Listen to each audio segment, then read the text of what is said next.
तो मैं फिर से ले आया हूँ class 10th maths NCERT book का चैप्टर 8 इंट्रोडक्शन टू ट्रिग्नोमेट्री की एक्सरसाइज 8.1। पिछले वीडियो में मैंने कवर किया था question number 1 and question number 2। अभी मैं स्टार्ट कर रहा हूँ क्वेश्चन नंबर 3। तो क्वेश्चन नंबर 3 क्या है? If sine A equals to 3/4 then calculate cos A and tan a।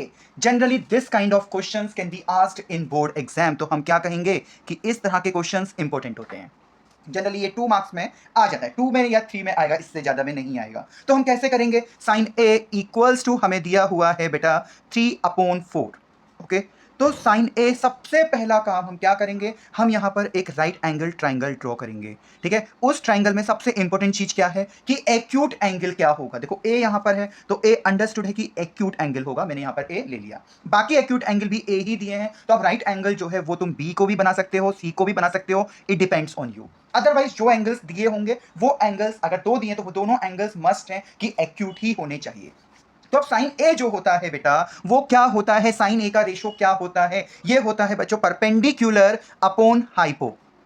अब यहां पर ए के रिस्पेक्ट में बेस हुआ ए बी और परपेंडिकुलर हुआ बीसी। तो परपेंडिकुलर क्या हुआ? बीसी अपॉन हाइपो बेटा एसी ही रहेगा, दैट इज 3/4। अब कुछ बच्चे क्या करते हैं, बीसी को 3 ले लेते हैं और एसी को 4 ले लेते हैं, जबकि खुद देखो ये चीज रेशो में है और ये तुमने पिछली क्लासेस में पढ़ी भी होगी। इस क्लास में भी अगर लीनियर इक्वेशन क्वाड्रेटिक इक्वेशन में देखो तो जो रेशो है हम उसके साथ एक वेरिएबल लेते हैं, वो वेरिएबल डिपेंड करता है क्या लें। तो हम यहां पर अगर बीसी को लेंगे तो 3 नहीं लेंगे, 3x लेंगे। ठीक है, अगर बच्चा टॉपर है ठीक, और वो 3 और 4 लेके कर रहा है, बीसी को 3 एसी को 4, तो कहीं ना कहीं कुछ केसेस में कुछ जगहों पर एग्जामिनर मार्क्स काट सकता है बोर्ड में। ठीक है, और अगर बच्चा वीक है तो कई बार क्या होता है कि बच्चा पास नहीं हो रहा लेकिन पास करने के लिए हमें उसके मार्क्स नहीं काटते हैं। ठीक, तो ये चीज इंपॉर्टेंट है, इस चीज पे ध्यान देना है कि हमें इसे x लेके ही सॉल्व करना है। तो हम क्या करेंगे बेटा? Let BC equals to 3x and AC equals to 4x। तो मैं यहां पे क्या करूंगा? BC पर मैं लिख दूंगा 3x और AC पर मैं लिख दूंगा 4x।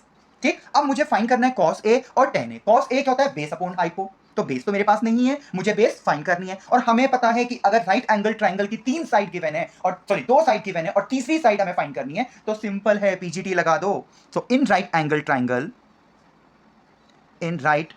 Triangle ABC by using क्या यूज करेंगे? PGT, Pythagoras theorem. क्या होती है? Hypo square. हाइपो कितना है बेटा? AC स्क्वायर, बाकी 2 साइड्स के स्क्वायर का सम। तो AC कितना है? 4x, 4x का होल स्क्वायर। AB कितना है बेटा? जो हमारे पास नहीं है, कोई बात नहीं। BC क्या है? 3x whole square. 4 square is 16x square equals to AB square. 3 square is 9x square.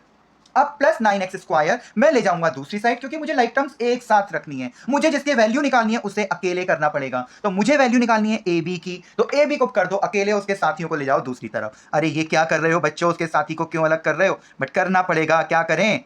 AB square equals to 16x square minus 9x square. तो अब इससे क्या आएगा? AB square equals to 16 minus 9 is 7x square. अब क्या करेंगे? मुझे तो खाली AB चाहिए और ये रहा AB स्क्वायर। अब ये स्क्वायर ले जाऊंगा दूसरी साइड, तो AB आ जाएगा बेटा रूट 7x स्क्वायर। अब 7 का रूट तो मैं नहीं निकाल सकता, क्या करूंगा फिर? रूट 7 x स्क्वायर का रूट हो गया बेटा x। तो AB की वैल्यू आ गई रूट 7 इंटू x। मेरे पास इस राइट एंगल ट्राइंगल की तीनों साइड्स आ गई हैं, है ना? तो अब मैं क्या करूंगा? कोई भी टी रेशो फाइंड कर लूंगा। तो फिलहाल तो मुझे फाइंड करना है cos A, और cos A क्या होता है? बेस अपॉन हाइपो, और A के रिस्पेक्ट में बेस क्या है? AB। तो AB अपॉन हाइपो कितना है? AC। AB क्या आया? Root 7x। AC क्या है? 4x। x से x काट दो, हटा दो, कैंसिल कर दो, क्या बचा? रूट 7/4। तो cos A आया बेटा रूट 7/4। अब हम फाइंड करेंगे tan A, और tan A क्या होता है? परपेंडिकुलर अपॉन बेस, और यहां परपेंडिकुलर किसको नाम दिया है? BC को। तो BC अपॉन बेस है बेटा AB। तो BC कितना है? 3x अपॉन AB कितना है? Root 7x। x से x कैंसिल, क्या आया? रूट 3/7। क्या ये आंसर हो सकता है? नहीं बेटा नहीं, बिल्कुल नहीं। क्यों नहीं होगा? क्योंकि यहां पे डिनोमिनेटर है इरेशनल, और हमने क्लास 9th में पढ़ा था कि डिनोमिनेटर इरेशनल नहीं रख सकते। क्या करेंगे? इसे बनाएंगे रेशनल। उसे रेशनल बनाने के लिए मल्टीप्लाई कर दो रूट 7 से ऊपर नीचे। तो आंसर क्या आया? 3 root 7 upon root 7 into root 7 is 7। तो आई होप इस क्वेश्चन नंबर 3 में किसी को कोई डाउट नहीं होगा, और अगर डाउट है फिर भी तो कमेंट सेक्शन में बताओ। बट कमेंट सेक्शन में बताना जरूर कि कंसेप्ट क्लियर हुआ, क्वेश्चन समझ में आया या नहीं आया। अब हम करते हैं क्वेश्चन नंबर 4, और क्वेश्चन नंबर 4 क्या है? Given 15 cot A equals to 8 then find sine A and sec A. तो 15 कॉट ए मुझे दिया हुआ है 8, लेकिन मुझे तो सिर्फ कॉट ए चाहिए 15, क्या करूंगा मैं इधर? I will take this 15 to that side. चलो भाई ये भी कर लो। अब 15 है, मल्टीप्लाई में जाएगा तो किस में जाएगा? यस एग्जैक्टली, डिवाइड में जाएगा। तो कॉट ए कितना हो गया? 8/15। अब क्या करेंगे? अब बनाएंगे हम एक राइट एंगल ट्राइंगल जिसमें ए को तो 101% एक्यूट एंगल लिया जाएगा। इधर वाले देख लो ए है, बाकी डिपेंड तुम्हारे ऊपर करता है किसे क्या लेना है। बी को मैंने ले लिया 90 डिग्री और सी को मैंने यहां ले लिया। चलो भाई कॉट क्या होता है? कॉट का रेशियो क्या होता है? ये होता है बेटा बेस अपॉन परपेंडिकुलर, यही होता है ना। अब बेस क्या है? ए के रिस्पेक्ट में ए बी, और परपेंडिकुलर क्या है? ए के रिस्पेक्ट में बी सी। तो A B upon B C equals to आया 8/15। क्या करेंगे? ए बी को 8 नहीं लेंगे, ले मत लेना बेटा। क्या करेंगे हम? लेट करेंगे, let A B equals to 8x, okay, and B C equals to 15x। चलो मैं सबसे पहले क्या करता हूं, यहां मैं लिख देता हूं कि भाई ए बी मेरा है 8x और बी सी है मेरे पास 15x। ठीक, अभी निकालनी है थर्ड साइड इस राइट ट्राइंगल की, अप्लाई कर दूंगा यहां पर PGT. So will say in right angle triangle ABC by using PGT. PGT मतलब पाइथागोरस थ्योरम। क्या होती है? हाइपो स्क्वायर मतलब AC square equals to AB square plus BC square. अब AB कितना है बेटा? 8x, और BC कितना है? 15x। 8 स्क्वायर कितना होता है? 64x स्क्वायर, प्लस 15 स्क्वायर कितना होता है?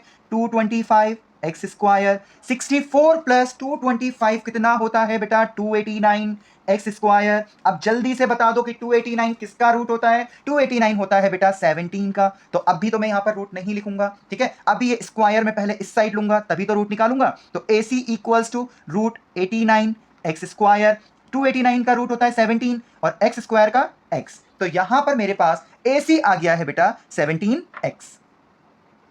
तीनों साइड मिल गई मुझे इसकी। अब क्या करूंगा? जो फाइंड करना है उसे हम फाइंड कर लेते हैं। पहला क्या है? साइन ए। साइन ए क्या होता है? परपेंडिकुलर अपॉन हाइपो, ठीक। और परपेंडिकुलर क्या होगा? ए के रिस्पेक्ट में BC, और हाइपो क्या है? AC। BC कितना है बेटा? 15x, और AC कितना है? 17x। x से x को काट दो, क्या बचा? 15/17। अब बात करते हैं हम सेक ए की। तो सेक क्या होता है? सेक होता है बेटा hypo upon base, hypo upon base. तो हाइपो हमारे पास कितना है? यहां पर AC है, और बेस क्या है? AB। AC की वैल्यू है 17x और AB की वैल्यू है बेटा 8x। x से x कैंसिल, 17/8। आई होप ये भी सबको समझ में आ गया होगा अच्छे से। फिफ्थ क्वेश्चन पर आते हैं हम, और फिफ्थ क्वेश्चन में क्या कह रहा है? Given sec theta equals to 13/12, then calculate all other trigonometric ratios. चलो थीटा दे दिया है, लेबलिंग कोई नहीं है ABC। तो सबसे पहला काम हम एक राइट एंगल ट्राइंगल बनाएंगे, ठीक है। थीटा को हम यहां ले रहे हैं, लेने को आप यहां भी ले सकते हो, बट मैंने यहां ले लिया बिकॉज वी आर हैबिचुअल कि ये बेस होती है परपेंडिकुलर, ये हाइपो, हाइपो तो फिक्स होता है। अब लेबलिंग की बात करें तो मैंने यहां पर लेबलिंग कर दे रहा हूं A B एंड C।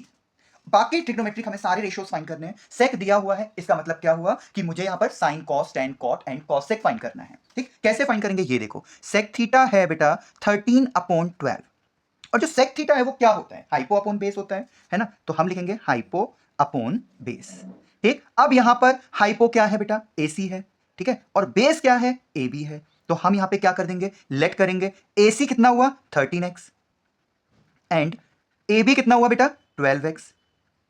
तो अब हम यहां पर AC की जगह रखेंगे 13x और AB पर लिखेंगे हम 12x। अब मुझे क्या फाइंड करना है? BC फाइंड करना है। और जब मुझे ट्राइंगल, राइट एंगल ट्राइंगल की तीन साइड में से दो साइड दी है तो तीसरी साइड के लिए चुपचाप से लगा दो PGT। तो हम लिखेंगे in right angle triangle ABC by using PGT। PGT क्या होती है? Pythagoras theorem. तो अब यहां पर PGT लगाएंगे, hypo square that is AC square equals to बाकी की जो दो साइड हैं AB एंड BC, उनके स्क्वायर का सम। AC मेरे पास है बेटा 13x, 13x whole square. AB मेरे पास है 12x whole square, plus BC मुझे फाइंड करनी है। 13 स्क्वायर इज व्हाट? 169। तो यहां पे मैं लिख दूंगा 169x square. 12 square is 144x square, plus BC square. अब BC तो मुझे फाइंड करना है, तो BC का जो साथी है, जो उसका दोस्त है, उसे अलग कर दो, ले जाओ इसे दूसरी साइड। तो 169x square minus 144x square, क्योंकि ये प्लस में है इधर और जाके उधर माइनस में हो जाएगा। 169 minus 144 is 25x square. Equals to BC square. अब ये स्क्वायर BC का बन जाएगा इधर आके स्क्वायर रूट, और स्क्वायर रूट ऑफ 25 होता है 5, और x स्क्वायर रूट होता है x। तो BC की वैल्यू यहां पे कितनी आ गई बेटा 5x।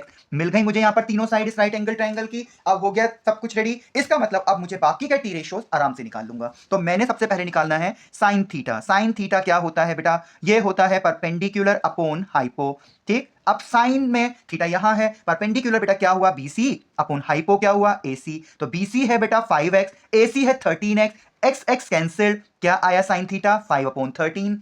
अब हम निकालेंगे कॉस थीटा। तो कॉस थीटा क्या होता है बच्चों, बेस अपॉन हाइपो, और बेस यहां पे क्या दिया हुआ है, बेस है AB और हाइपो है AC, और AB की वैल्यू है 12x, AC की वैल्यू है 13x, x x फिर से कैंसिल। अरे सर क्या कर रहे हो, बार बार ये x को कैंसिल कर रहे हो, बट क्या करें, करना तो पड़ेगा ना।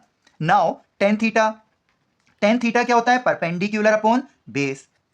तो परपेंडिकुलर यहां पर क्या हुआ BC, और बेस क्या हुआ AB। BC है यहां पर 5x, AB है 12x, तो x x फिर कैंसिल 5/12।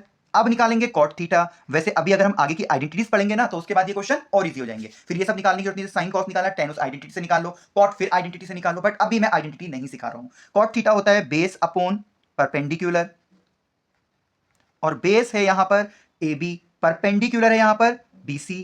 ठीक, तो ये आ गया 12x upon 5x, x x फिर कैंसिल, क्या आया 12/5। अब क्या फाइंड करना है, सेक। सेक तो मुझे दिया हुआ है, तो अब मैं फाइंड करूंगा कॉसेक थीटा।